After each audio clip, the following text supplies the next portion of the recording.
எங்கள் அம்மா பிறந்தது வளர்ந்தது எல்லாமே கேரளாவில் தான். இங்கே ஒரு மலை உங்களுக்கு தெரியுதா? இங்கே ஒரு மலை. ஆமாங்க, இந்த மலையில் தான் ஒருத்தவங்க தங்கிட்டு இருந்தாங்களாம். எங்கள் அம்மா சின்ன வயசில் இருக்கும்போது இதெல்லாம் நடந்துச்சா என்கிட்ட சொன்னாங்க.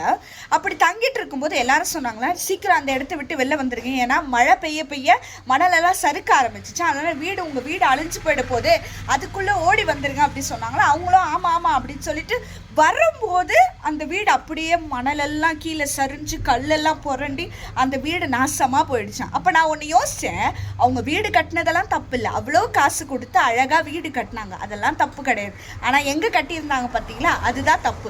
நம்முடைய வாழ்க்கையில் கூட நம்ம விசுவாசம், நம்ம நம்பிக்கை, நம்முடைய காத்திருப்புதல் இதெல்லாம் வைக்கிறது தப்பு இல்லை. ஆனால் யார் மேலே வைக்கிறோம் அப்படின்றது தான் ரொம்ப முக்கியம்.